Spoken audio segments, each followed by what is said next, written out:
Hey friends, welcome back to Time to Sleep History.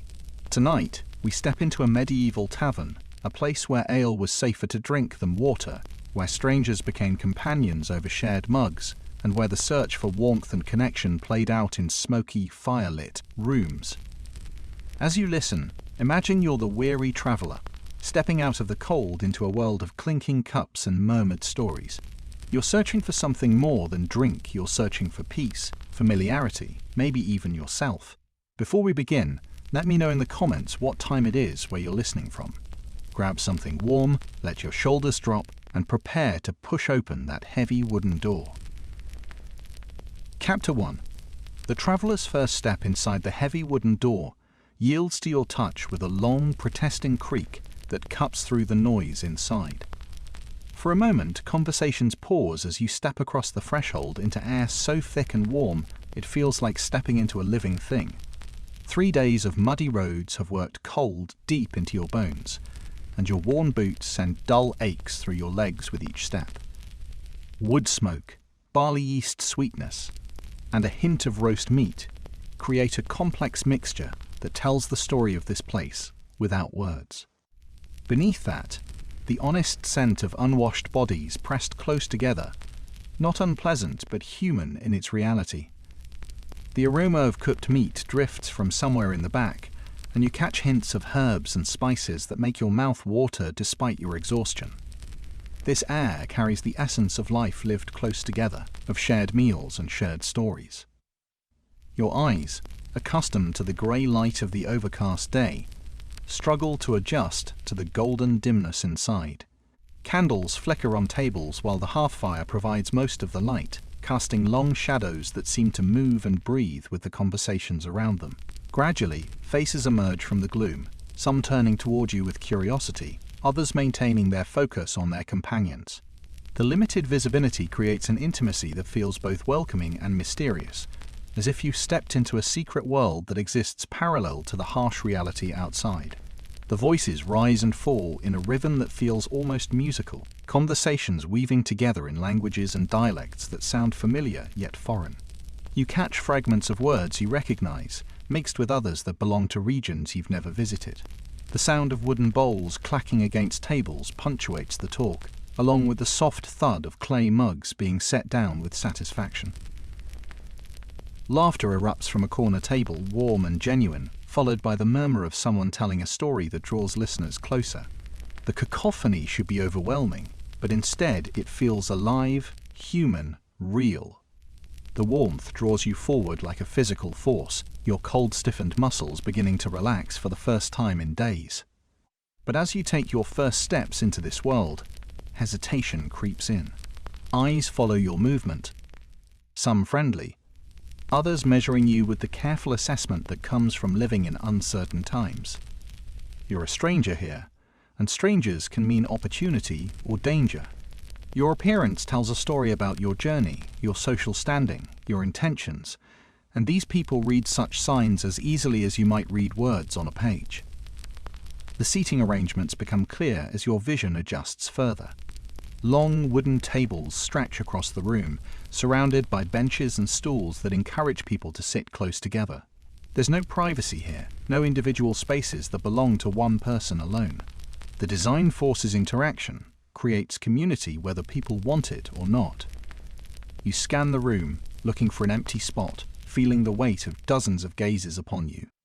Each table seems to have its own character, its own collection of regulars who know each other's stories and habits. The hearthfire draws your attention like a beacon. The flames dance and crackle, throwing warmth across the room in waves you can almost see. Around it, the most coveted seats in the establishment wait, occupied by those who arrived early or earned their place through regular patronage. The fire represents more than warmth. It's the heart of this place, the focal point where stories are shared and connections are made. You find yourself moving toward it almost unconsciously, drawn by the promise of relief from the cold that has been your constant companion. The sounds of the tavern wash over you in waves. Conversations ebb and flow, punctuated by the clatter of wooden bowls and the gentle clink of clay mugs. Someone laughs heartily at a joke you didn't catch, while another voice rises in animated disagreement about something that seems to matter deeply to the speakers. The mixture of languages creates a tapestry of human communication that transcends the need for perfect understanding. You hear the rhythm of stories being told, the cadence of old songs hummed under breath, the quiet murmur of business being conducted over shared drinks. A woman moves through the chaos with practiced authority, carrying a clay pitcher and serving mugs with efficient grace. Her clothing marks her as the alewife, the keeper of this establishment, the one who brews the ale that brings people together. She notices you standing uncertainly near the entrance, takes in your travel-worn appearance with a quick glance, and seems to make a decision. Her eyes meet yours across the room, and she nods almost imperceptibly toward an empty stool near the fire. That simple gesture transforms everything. The weight of uncertainty lifts from your shoulders as you make your way to the indicated seat. The stool is rough wood, worn smooth by countless others who have sought the same refuge you need now. As you settle onto it, feeling the warmth of the fire begin to penetrate your damp clothing, you take your first deep breath since entering this place. The air tastes of safety, of belonging, of the simple human connection that makes survival possible. You're no longer just a stranger seeking shelter, you're part of something larger, something that has existed for centuries and will continue long after you've moved on. But as you settle into the warmth, something catches your attention that makes you pause. Chapter 2. Morning Ale and the Water.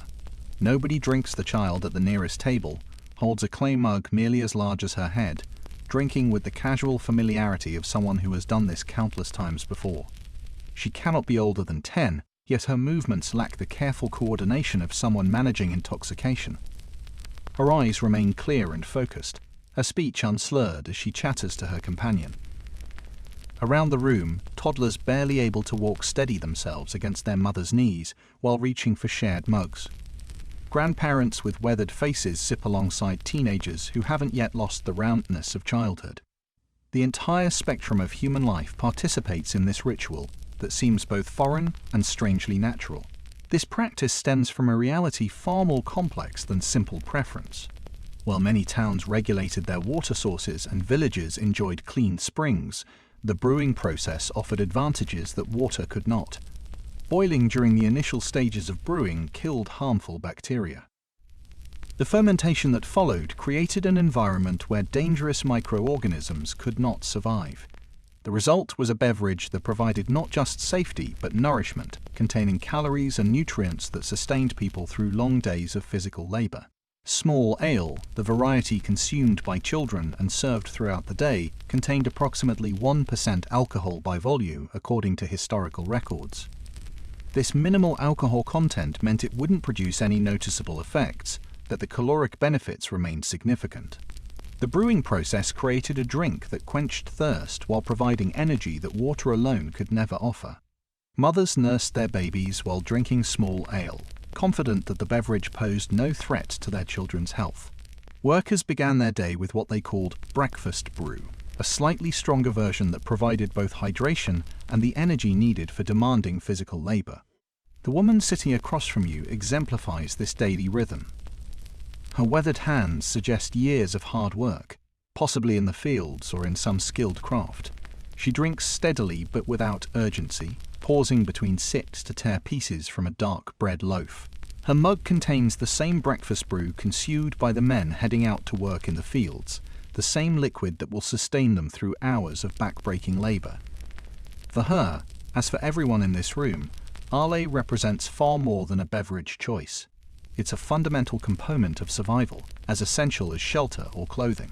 The economics of this system reveal themselves in the careful way people manage their consumption. Families budget for ale the same way they budget for bread or firewood.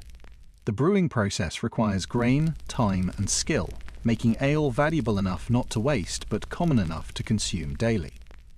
The alcohol content remains low by design, ensuring that people can drink throughout the day without impairing their ability to work. This balance between safety and functionality demonstrates the sophisticated understanding that medieval people developed around alcohol consumption. As you continue to observe, you notice how seamlessly this drinking culture integrates into every aspect of daily life. Children learn to drink ale as naturally as they learn to walk or speak. The taste becomes associated with comfort, safety, and the satisfaction of basic needs met.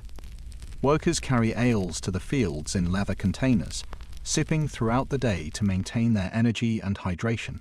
Even religious communities, despite their emphasis on temperance and moderation, recognize the practical necessity of ale consumption for basic survival. Your first sip reveals flavors that surprise you with their complexity and satisfaction. The liquid tastes like bread that has been transformed into drink, substantial and nourishing in a way that water could never be.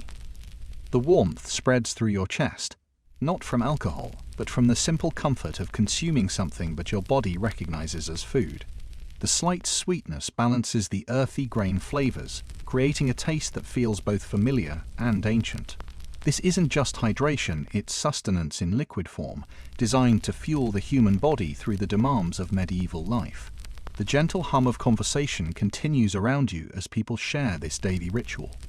The child at the nearby table finishes her ale and wipes her mouth with the back of her hand, ready to face whatever challenges the day might bring. In this simple act, you witness the foundation of medieval survival, the transformation of grain into safety, of potential danger into daily comfort, of basic necessity into shared humanity.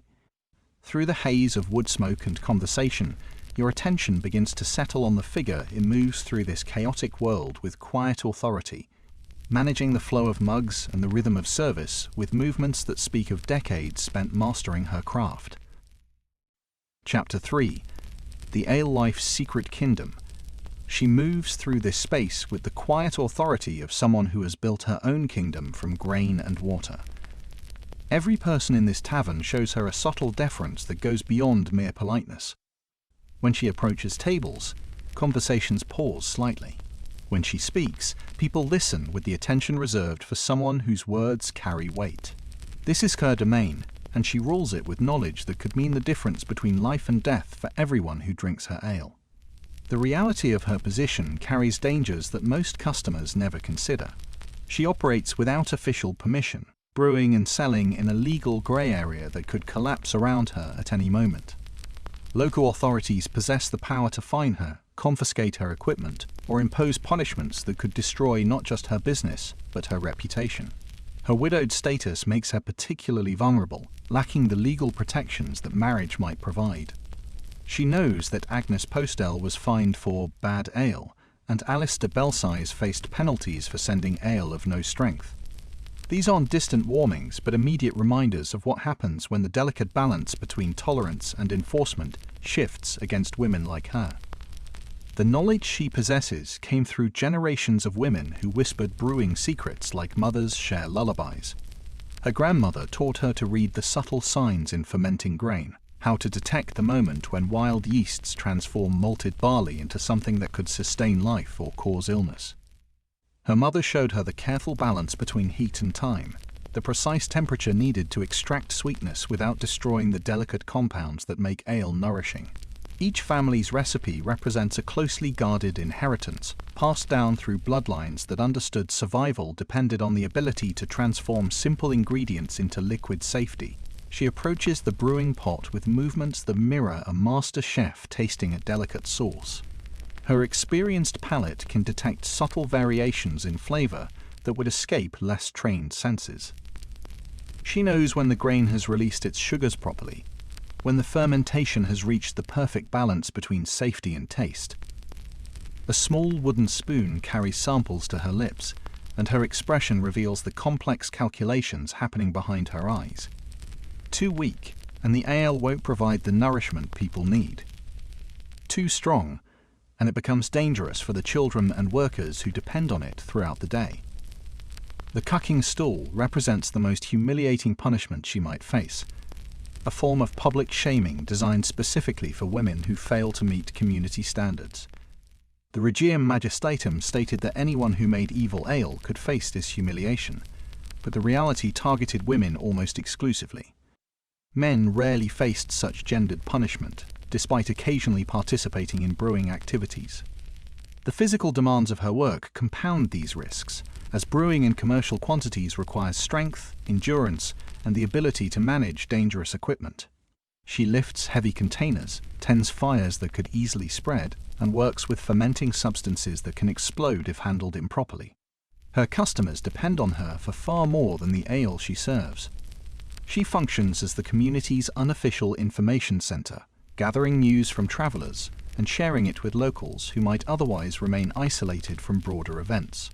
Gossip flows through her establishment like the ale itself, connecting people to stories about distant relatives, political developments, and social changes that affect their daily lives. Business deals receive their first discussions over her tables. Marriages find their initial negotiations in her corners, and disputes often reach resolution through conversations facilitated by the social pond bar. Atmosphere she creates. The quality of her ale reflects not just technical skill, but personal pride that extends beyond simple profit. Each batch represents her reputation, her family's legacy, and her community's trust. She understands that people literally depend on her product for their daily survival, that children's health and workers' energy rest on her ability to consistently produce safe, nourishing ale. This responsibility weighs on her decisions about ingredients, brewing time, and serving practices. She can't afford to cut corners or compromise quality, knowing that a single batch of bad ale could destroy the trust that took years to build. The transition from female to male-dominated brewing represents a broader shift that threatens women like her. As beer making becomes increasingly professionalized, women find themselves pushed out of trades they once dominated. The brewing guilds that organize in cities like London, Regensburg, and Munich create formal structures that often exclude women from participation. These organizations establish standards, control training, and hold political power that individual alewives cannot match. She approaches your table with a clay mug filled with ale that represents hours of careful preparation. Her weathered hands pour with the steady confidence of someone who has performed this action thousands of times. The liquid catches the firelight as it flows, revealing the amber color that indicates proper fermentation. She meets your eyes as she sets the mug before you, and her expression carries the quiet satisfaction of someone who knows her work well. The first sip reveals layers of flavor that speak of grain harvested at the perfect moment, water drawn from the cleanest available source, and brewing techniques refined through generations of practice. As you savor the complex taste, you notice the tavern's steady hum beginning to shift. Conversations take on a different quality, and several heads turn toward the entrance where a figure in fine woolen clothing has just appeared. Chapter 4. The Mead of Gods and Kings. His leather boots show quality craftsmanship, and the silver clasp on his cloak catches the firelight as he moves. Unlike the other patrons who simply nod toward their usual ale, this merchant speaks quietly to the alewife, his words carrying a request that makes her pause. She disappears momentarily into the shadows behind her brewing area, returning with a smaller vessel that gleams differently in the candlelight. The conversations around you don't stop, but you notice how eyes follow this exchange with interest. Something about this moment feels significant, as if the ordinary rhythm of the tavern has been interrupted by the presence of something extraordinary. The alewife handles this new vessel with particular care, as if it contains something precious that cannot be wasted or spilled carelessly. The liquid she pours appears golden rather than the amber brown of ale, catching and reflecting the firelight with an almost supernatural luminescence. The merchant receives his cup with the reverence of someone participating in a ritual rather than simply ordering a drink. As the sweet aroma reaches your nostrils, you understand that this isn't ordinary tavern fare. The scent carries floral notes that speak of summer meadows and wildflowers, a fragrance that seems to transform the smoky air around it. This is mead, the drink of gods and kings, and its presence in this humble tavern feels like a glimpse into a world beyond everyday survival. The production of mead requires mysteries that most brewers cannot master, transforming simple ingredients into liquid that tastes like captured sunshine. Honey mixed with water sounds deceptively simple, but the process demands perfect timing and conditions that can take months to achieve properly. The fermentation period stretches for weeks or even months, depending on the desired strength, followed by aging that refines the flavor into something that transcends ordinary beverage. The honey source affects everything about the final product, from wildflower varieties that create complex floral notes to darker honeys that produce richer, more substantial flavors. Each batch represents a gamble with time and precious ingredients, where small mistakes can ruin months of careful work. The merchant's willingness to pay for mead reveals the drink's position in medieval society, where cost makes it accessible only to nobility, merchants, and those celebrating life's greatest moments. A single cup might cost what a laborer earns in several days, making mead consumption a statement about both wealth and the significance of the occasion. The honey required for production commands premium prices, as beekeeping remains a specialized skill that few master successfully. The time investment means that mead producers cannot afford to sell their product cheaply, even if they wanted to reach broader markets. This economic reality transforms mead from a beverage into a luxury item that carries social meaning beyond its taste. In Norse culture, mead grants wisdom and poetic inspiration to those worthy enough to drink it, connecting the physical act of consumption to spiritual transformation. The mead of poetry stands central to mythological stories, where the drink literally bestows the gift of eloquence and divine knowledge upon those who taste it. Warriors believe that in Valhalla, the hall of Odin, fallen heroes drink mead served by the Valkyries as reward for their earthly sacrifice. This isn't merely alcohol, but a bridge between the mortal world and the realm of gods, where consumption becomes participation in divine mysteries. The belief that mead possesses the power to unlock hidden wisdom makes every sip a potential moment of revelation. The spiritual significance extends beyond Norse traditions into the broader medieval world, where mead appears in religious rituals and ceremonial contexts across multiple cultures. Ancient Egyptian practices included beer and wine offerings to gods during festivals and rituals, with alcoholic beverages stored alongside the mummified dead in burial chambers.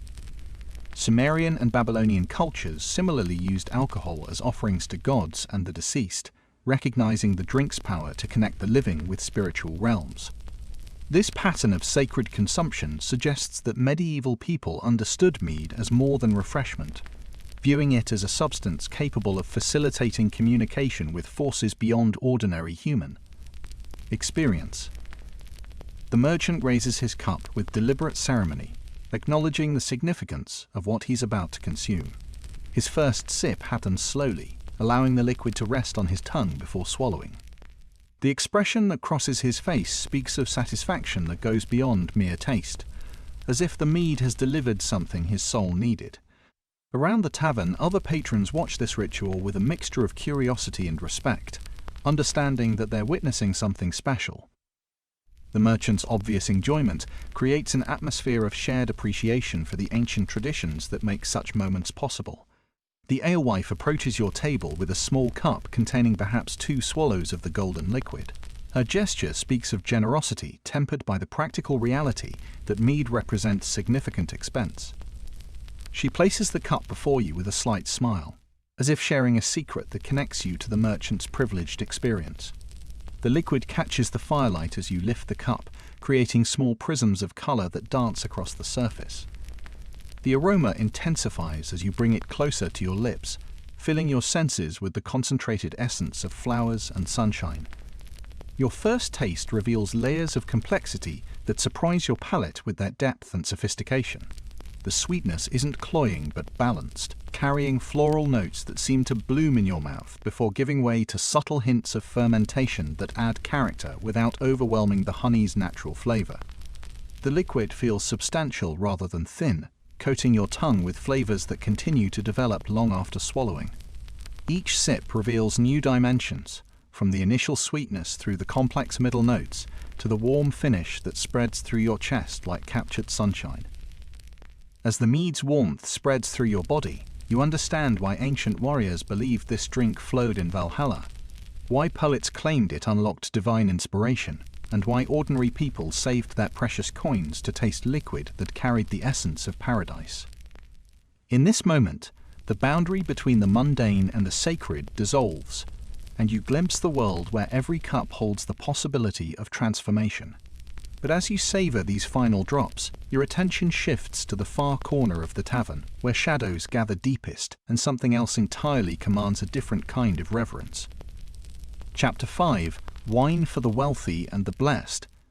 A figure in dark robes sits where candlelight barely reaches, his presence commanding attention through quiet authority rather than bold display.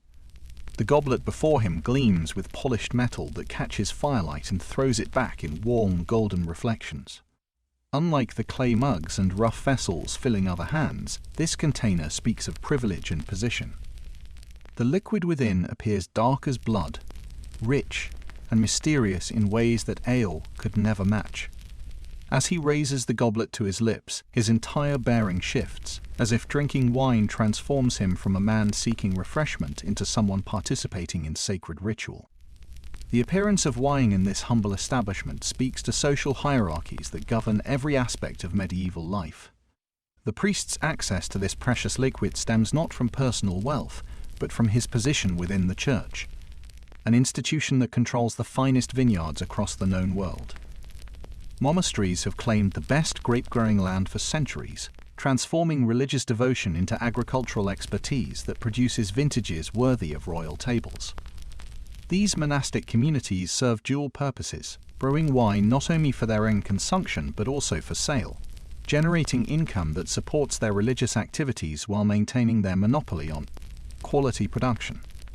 The quality of wine varies dramatically across the social spectrum, creating a hierarchy of access that mirrors the rigid class structures of medieval life.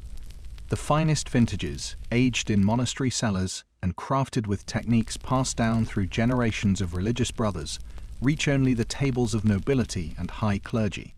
These wines possess complexity and depth that reflect years of careful cultivation and perfect storage conditions.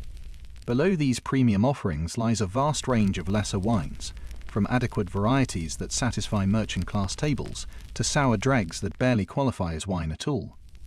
This stratification means that wine consumption immediately announces social position, making every sip a declaration of status and privilege. Within Christian theology, wine carries the weight of divine symbolism, representing the blood of Christ in the sacrament of communion. This sacred association transforms wine from mere refreshment into a substance that bridges the gap between earthly existence and heavenly grace. The Catholic Church mandates that sacramental wine must contain alcohol, recognizing that the transformative power of fermentation mirrors the spiritual transformation promised to believers. Yet this same substance that facilitates communication with the divine also provides earthly pleasure, creating tension between spiritual purity and physical enjoyment that defines much of medieval religious experience. The monasteries that produce the finest wines face constant struggle between their spiritual mission and the worldly success of their vineyards. These religious communities developed standardized brewing practices that elevated wine production to an art form, creating techniques that secular producers struggled to match. The monks' dedication to perfection stemmed from their understanding that wine served both sacred and commercial purposes, requiring quality that could satisfy both God and paying customers. Their success generated wealth that supported religious activities, while also creating temptation toward worldly concerns that conflicted with vows of poverty and spiritual devotion.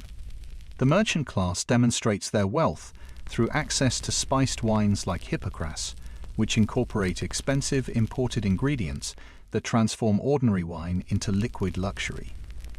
Cinnamon and ginger, transported across vast distances at enormous cost, add flavors that announce the drinker's ability to afford international trade goods. These spiced wines are often served warm, particularly during winter months and festive occasions, creating an experience that engages multiple senses simultaneously. The preparation requires skill and knowledge, as the spices must be balanced perfectly to enhance rather than overwhelm the wine's natural character. The warmth releases aromatic compounds that fill the air with scents of distant lands, making each cup a journey to exotic places that most people will never visit. Regional differences in wine production create variations that reflect local conditions and cultural preferences. The medieval warm period allowed wine-growing regions to expand into areas previously too cold for grape cultivation, while improvements in pressing techniques and fermentation methods enhanced quality across all production levels. Red wine remained more common than white throughout most of medieval Europe, though both varieties found their markets among those who could afford them. The best wines often traveled great distances, carried by merchants who understood that wealthy customers would pay premium prices for superior quality. The Church's relationship with wine creates fascinating contradictions that illuminate broader tensions within medieval Christianity. Religious authorities simultaneously promoted wine production while preaching moderation, celebrated wine's sacramental significance while condemning excessive consumption, and accumulated wealth through wine sales while maintaining vows of poverty. The priest in the corner embodies these tensions, enjoying wine that his position grants him while presumably maintaining the spiritual discipline that his vows require. As evening progresses and the tavern's atmosphere grows more intimate, the aroma of mulled wine begins to drift through the smoky air. Someone has added warm spices to heated wine, creating a fragrance that speaks of comfort and celebration. The scent carries notes of cinnamon and cloves, expensive spices that transform simple wine into something approaching paradise. This aromatic blessing fills the tavern with the essence of divine favor, reminding everyone present that even in this humble establishment, traces of heaven occasionally descend to earth. The warmth of spiced wine represents more than physical comfort. It symbolizes the possibility of transcendence, the hope that ordinary life might contain moments of extraordinary beauty and grace. As you breathe in these rich aromas and watch the priest savor his sacred drink, you sense something shifting in the tavern's atmosphere, as if the very air has begun to vibrate with anticipation. Chapter 6: Feast Day Madness and Holy Intoxication. The messenger's breathless announcement transforms the tavern's atmosphere as he declares tomorrow's feast day of St. Michael. His words cut through evening conversations with electric effect, and you watch as people begin making hurried plans for the celebration ahead. The alewife eyes light up with recognition that tomorrow will bring her best business of the month, while patrons around you start discussing who will bring what food and which musicians might be convinced to perform. These religious festivals represent far more than simple observances of faith. They serve as sanctioned explosions of drinking, dancing, and chaos that temporarily suspend the rigid social rules governing medieval life. The Church, which preaches temperance during ordinary times, actively encourages these periodic releases of social pressure. Understanding that communities need outlets for tensions that build during months of grinding labor and strict behavioral expectations. Saints' days, harvest festivals, and other religious holidays become excuses for community-wide intoxication, where the same clergy who normally frown upon excessive drinking participate enthusiastically in celebrations that blur the lines between sacred observance and earthly pleasure. The tavern fills with additional patrons as word spreads throughout the village. Farmers who rarely venture out after sunset appear in their best clothing, their faces already showing anticipation of tomorrow's festivities. Craftsmen close their workshops early, understanding that the feast day represents a break from routine that comes only a few times each year. Even the most devout community members prepare for celebration, knowing that religious authorities have blessed activities that would normally be considered sinful. The excitement builds gradually, like water behind a dam about to burst, creating an atmosphere of barely contained energy that transforms the humble tavern into something approaching a festival hall. The alewife works with increased urgency, knowing that tomorrow's celebration will require quantities of ale that far exceed normal daily consumption. Her assistants help carry additional vessels from storage areas, while she samples various batches to ensure everything meets the standards expected for such an important occasion. The brewing process that normally produces enough ale for regular customers must now account for visitors from neighboring villages, extended family members who will travel for the celebration, and the general increase in consumption that accompanies festive occasions. She understands that tomorrow's success depends not just on quantity, but on quality that will enhance, rather than diminish, the celebratory atmosphere. As the evening progresses, the normal social hierarchies that define medieval life begin to blur in anticipation of tomorrow's festivities. Peasants and minor nobility find themselves sharing tables and conversations in ways that would be unthinkable during ordinary times. The feast day creates a temporary suspension of class distinctions, allowing people to interact across social boundaries that normally remain rigid and impermeable. This dissolution of social barriers represents one of the most important functions of religious festivals, providing opportunities for community bonding that transcend the divisions that separate people during their daily lives. The conversation turns to memories of previous celebrations, with older patrons sharing stories of feast days that have become legendary in village memory. Tales emerge of dancing that continued until sunrise, of ale consumption that left entire communities nursing headaches for days afterward, and of romantic encounters that began during festival celebrations and led to marriages that strengthened community bonds. These stories serve multiple purposes, providing entertainment for the current gathering while also establishing expectations for tomorrow's festivities. They remind everyone present that feast days operate according to different rules, where behavior that would be scandalous during ordinary times becomes acceptable and even encouraged. The psychological importance of these celebrations becomes clear as you observe the transformation happening around you. People who normally carry the weight of daily survival begin to laugh more freely, their faces losing the careful control that characterizes their usual expressions.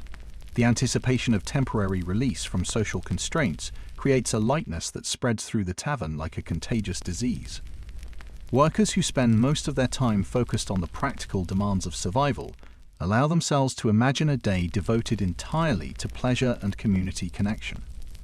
This mental shift represents a crucial component of medieval life, providing psychological relief that makes the burdens of daily existence more bearable. Musicians begin arriving as the evening advances, carrying instruments that will provide tomorrow's soundtrack of celebration. Their presence adds another layer of excitement to the growing crowd as people begin requesting songs that will feature in tomorrow's festivities. The music serves multiple functions during feast days, providing rhythm for dancing, emotional accompaniment for drinking, and cultural continuity that connects current celebrations to centuries of tradition. These musicians understand that their performance tomorrow will help determine whether the celebration achieves the level of joy and release that the community needs. As midnight approaches, the energy in the tavern reaches a crescendo of anticipation.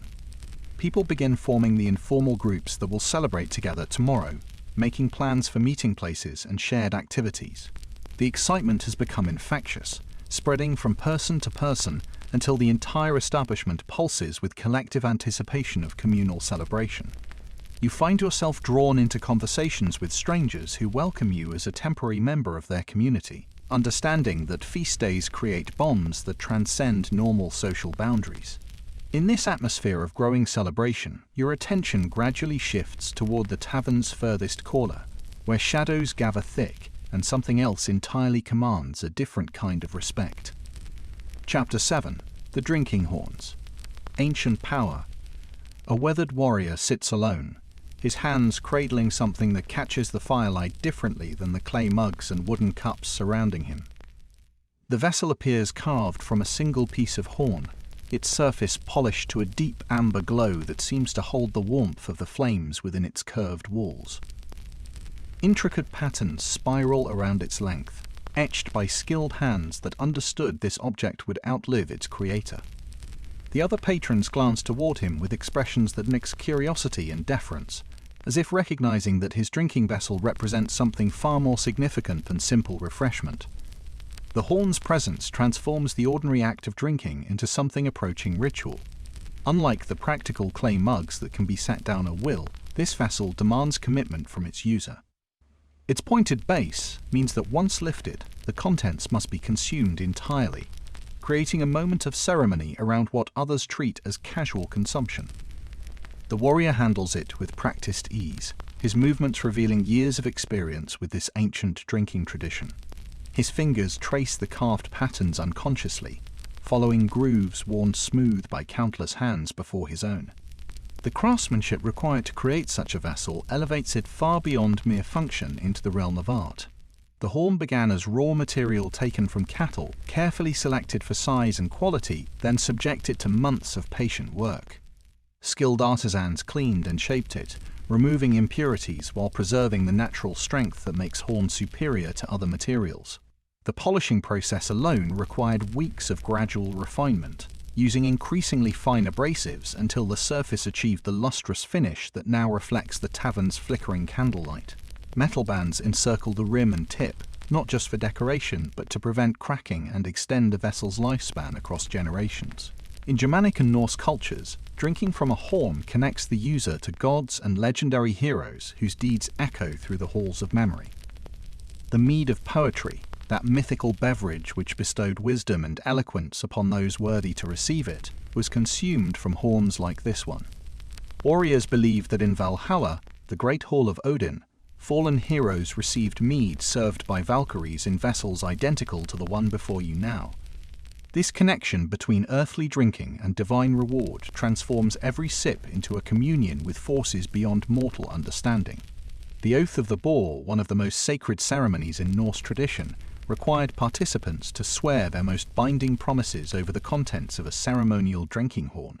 These oaths carried the weight of divine witness, creating obligations that extended beyond death itself.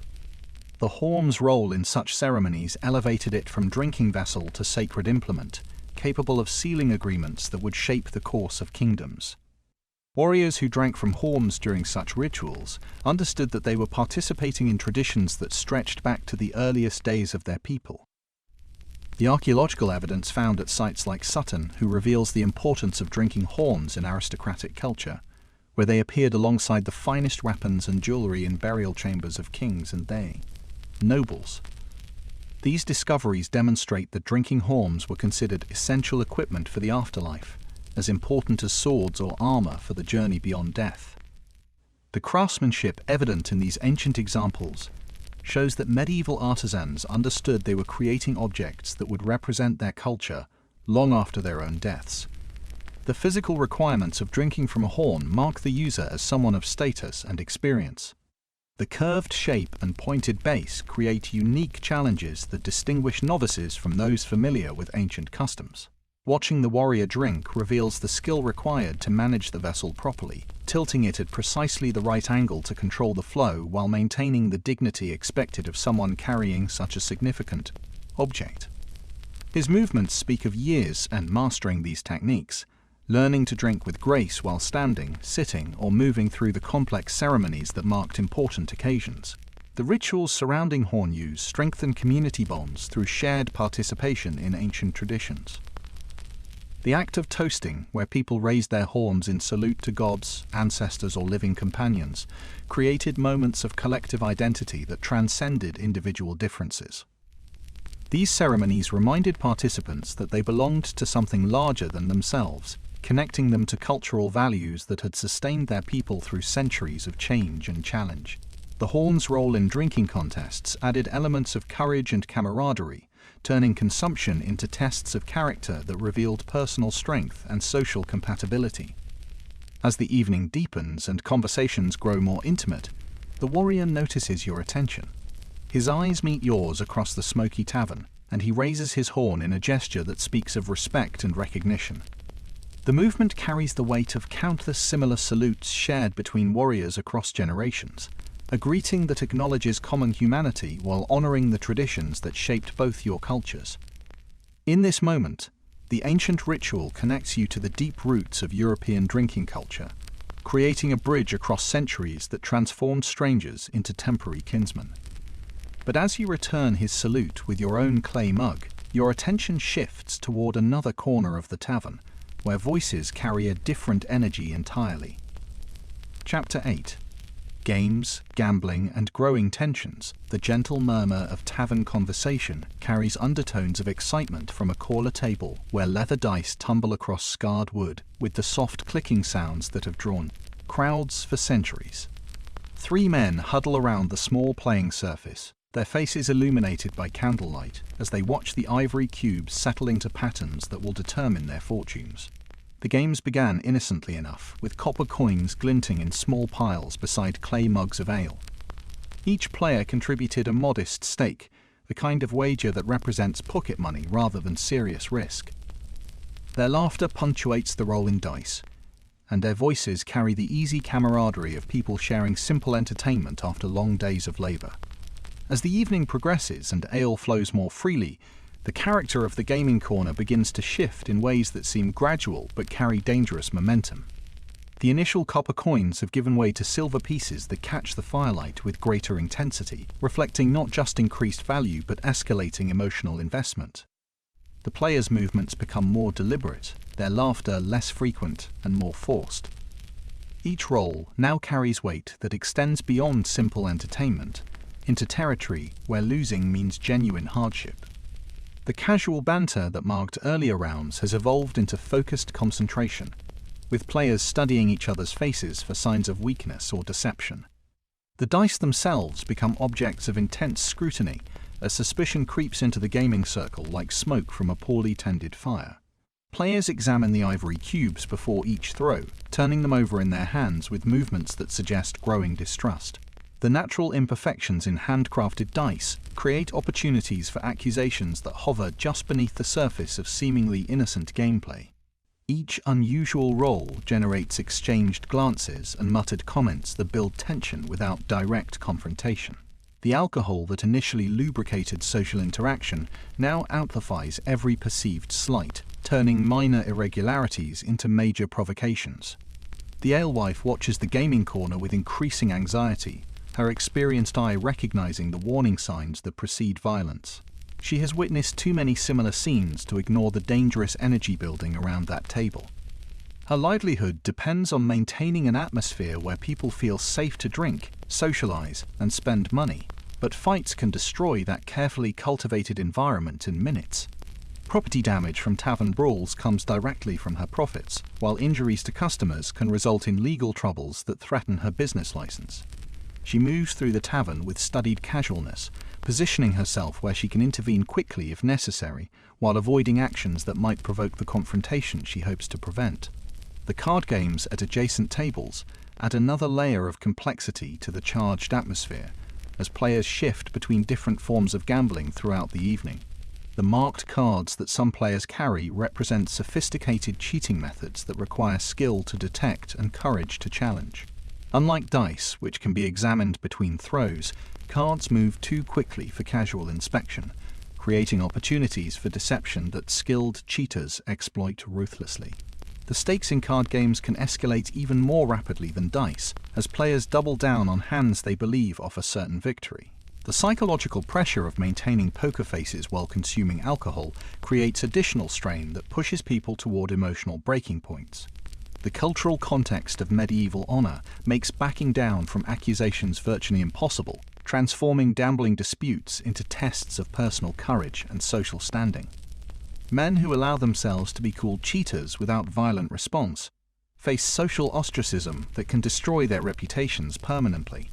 The same code that protects communities through shared values of integrity also creates situations where minor disagreements escalate into life-threatening conflicts. The alcohol that flows freely during these games reduces inhibitions while amplifying the perceived importance of maintaining dignity at any cost. Players find themselves trapped between the fear of losing money and the greater fear of losing face, creating psychological pressure that makes rational decision-making nearly impossible. The moment of crisis arrives with shocking suddenness, as voices rise above the general tavern noise in harsh accusation. One player slams his fist against the table, sending coins scattering across the floor while pointing an accusing finger at his opponent. The word cheat cuts through the smoky air like a blade, instantly transforming the gaming corner into a battleground where honor demands immediate satisfaction. The accused players face flushes with anger and humiliation as he realizes that his reputation hangs in the balance of this moment. The third player scrambles backward, recognizing that his position between two angry men makes him vulnerable to violence that could erupt in any direction. The fight explodes with brutal efficiency as chairs crash backward and bodies collide in the narrow space between tables. Fists connect with bone in sounds that echo through the suddenly quiet tavern, while the combatants grapple for advantage in the confined space. Other patrons press backward against walls, creating a circle of fearful observers around the violence that has transformed their peaceful evening into chaos. The alewife shouts commands that go unheard above the sounds of struggle, her worst fears realized as her establishment becomes the scene of exactly the kind of incident that can destroy businesses and reputations. As the violence reaches its peak, something unexpected cuts through the chaos. From the darkest corner of the tavern, where shadows gather thickest and firelight barely reaches, comes the gentle sound of strings being tuned with practiced precision. Chapter 10. When the drink turns dark, the night's progression reveals alcohol's darker face as conversations sharpen into arguments and laughter turns brittle with forced cheer. Men who greeted each other as friends an hour ago now eye each other with suspicion, their voices rising over matters that seemed unimportant when the evening began. The ale that built community bonds now threatens to destroy them, as alcohol strips away the careful restraint that holds medieval society together. You notice how shoulders collide with deliberate force where earlier patrons navigated with courteous awareness, and personal space becomes territory to be defended rather than shared. The elderly couple who sat peacefully in the corner watch nervously as younger men stumble past their table, their faces showing the fear that comes from recognizing approaching danger. The alewife moves with increased urgency, her experienced eyes tracking the mood shifts that precede violence. She has witnessed too many nights that began with celebration and ended with bloodshed to ignore the warning signs building around her. The warm glow of fellowship that marked the earlier hours transforms into something unpredictable and threatening, as hidden tensions surface through alcohol's influence. The quality of the ale itself becomes suspect as the evening progresses and barrels run low. Without proper sanitation and hygiene in the brewing process, beverages could easily become contaminated, leading to widespread illness among the population. The dregs at the bottom of containers carry accumulated impurities that transform nourishing ale into something that can poison rather than sustain. You watch as a man near the fire begins to show signs of distress, his face pale and sweating despite the warmth. His companions initially dismiss his complaints as weakness, but his condition worsens with each passing moment as contaminated brew works through his system. The domestic consequences of excessive drinking reveal themselves in the behavior of men who prepare to return home to families who fear their approach. The gentle fathers who kissed their children goodbye in the morning have transformed into unpredictable strangers whose alcohol-fueled anger seeks targets for release. Their wives lie awake in darkened houses, listening for footsteps that might bring either peaceful sleep or sudden violence. Children learn to read the signs of their father's intoxication, understanding that survival depends on remaining invisible when ale transforms protectors into predators. The religious authorities who profit from the wine trade while preaching temperance embody the contradictions that define medieval attitudes toward alcohol. The priest who earlier sipped wine with quiet dignity now faces the reality that his church condemns excessive drinking while depending on wine sales to fund its operations. This tension between spiritual purity and earthly profit creates a hypocrisy that undermines religious authority while perpetuating the very behaviors that cause social harm. The monasteries that produce the finest wines cannot escape responsibility for the consequences of their success. The tavern floor becomes treacherous as spilled ale mixes with dirt and rushes to create a slippery surface that turns simple movement into hazardous navigation. Men who once walked with steady confidence now stumble and fall, their injuries adding to the evening's growing toll of casualties. The crude wooden furniture that seemed sturdy earlier now reveals its potential as weapons, as chairs and tables become instruments of violence when disputes escalate beyond words.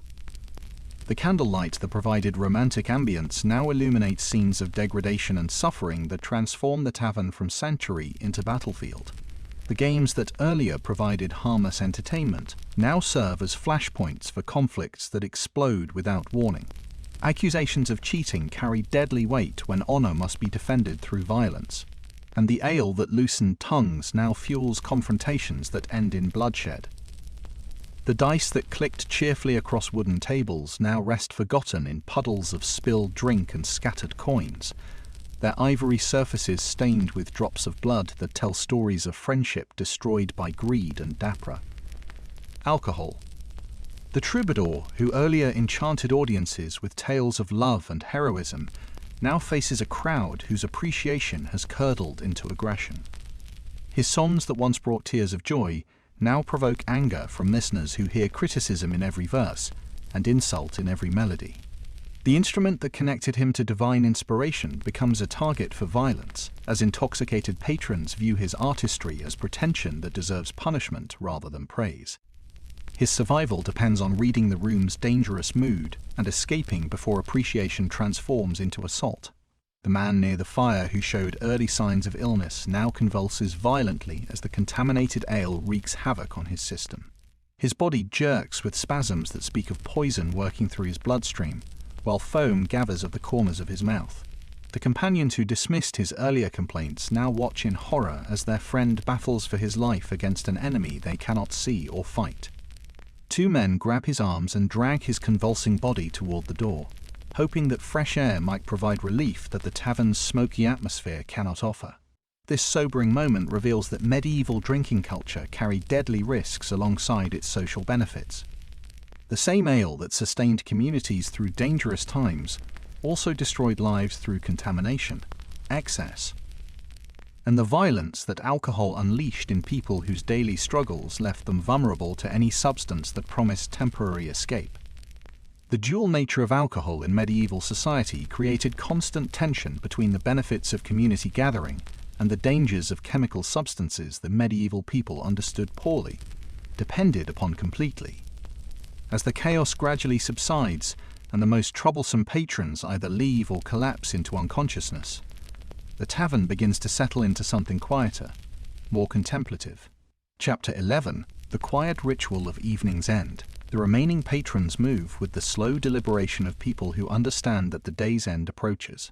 The boisterous laughter and heated arguments have faded, replaced by quieter conversations that carry the weight of shared experience. This isn't about celebration anymore, about proving anything to anyone or losing yourself in temporary escape. Instead, it's about finding peace before facing the darkness that waits beyond the tavern's protective walls. The alewife approaches with a clay pitcher warmed by the fire, her movements gentler now as she recognizes the shift in atmosphere. She pours the ale with careful attention, ensuring that the liquid carries the perfect temperature to provide comfort without overwhelming your senses. This final serving tastes different from everything that came before, carrying flavors that seem designed specifically for this moment of transition. The warmth spreads through your chest not as fire, but as gentle heat, like sunlight filtered through morning mist. You realize that this drink serves as a bridge between the day's struggles and night's uncertain rest, a liquid ritual that transforms the harsh realities of medieval life into something bearable.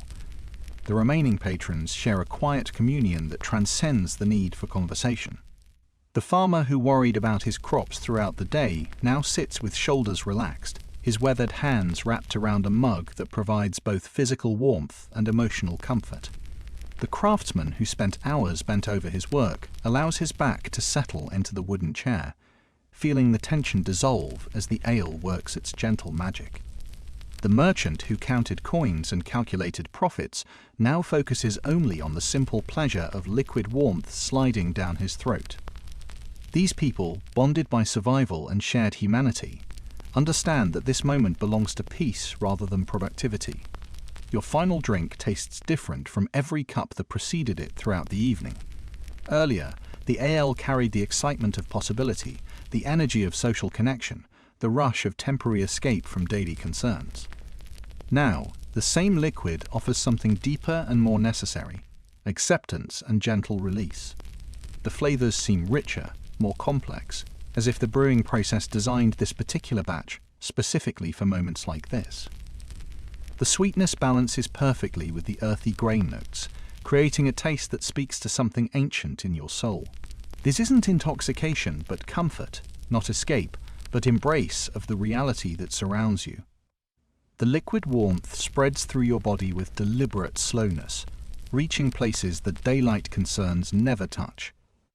It eases the ache in your shoulders from carrying heavy loads, soothes the strain in your back from hours of labor, and relaxes the tension in your neck from constantly watching for danger.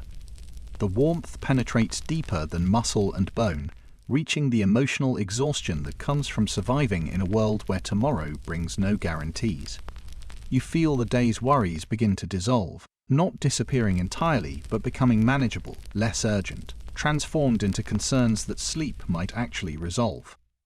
This ancient ritual of evening drinking connects you to countless generations who sought the same simple peace. Across centuries, people have gathered around fires with cups in hand, seeking the comfort that comes from shared warmth and liquid solace. The practice extends beyond mere tradition into the realm of survival necessity, where alcohol serves as medieval society's primary comfort mechanism. Without modern medicine, without reliable heating systems, without the psychological support systems that later eras would develop, people turned to fermented beverages for relief from both physical and emotional pain. The warm ale that fills your cup now carries the weight of this historical understanding, representing humanity's oldest form of self-medication. The fire burns lower as the evening progresses, its flames settling into steady warmth that requires no tending. The remaining patrons mirror this transition, their energy settling into peaceful contentment rather than the restless excitement that marked earlier hours. Conversations become murmurs, laughter becomes gentle smiles, and the urgent need for connection transforms into quiet appreciation for the community that surrounds you. The tavern itself seems to embrace this shift, its wooden walls holding the warmth like a protective embrace that shields everyone inside from the cold uncertainties that wait beyond the door. You notice how the ale affects your perception of time, making moments stretch longer while simultaneously making the evening feel eternal. The liquid creates a gentle buffer between consciousness and sleep, allowing your mind to process the day's events without the sharp edges that usually accompany such reflection. Problems that seemed insurmountable hours ago now appear manageable, while achievements that brought little satisfaction earlier now carry the weight of genuine accomplishment. The drink doesn't change reality but transforms your relationship with it, creating space for acceptance and peace that daylight rarely provides. As you drain your cup slowly, feeling the last drops of warm ale slide down your throat, you understand that this moment represents more than simple refreshment. The weight of the day dissolves into drowsy contentment, replaced by a sense of completion that makes sleep feel like a reward rather than a necessity. The ache in your muscles fades, the worry in your mind quiets, and the loneliness that marks so much of medieval existence transforms into connection with the universal human experience of seeking peace at day's end. The warm ale that fills your belly now carries the weight of this historical understanding, representing humanity's oldest form of communion with the challenges and blessings of existence.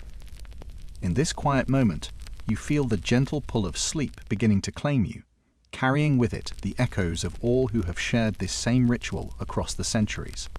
The tavern door opens one final time as you step back into the cold night air, carrying with you the warmth of shared humanity and ancient rituals that connected strangers across wooden tables.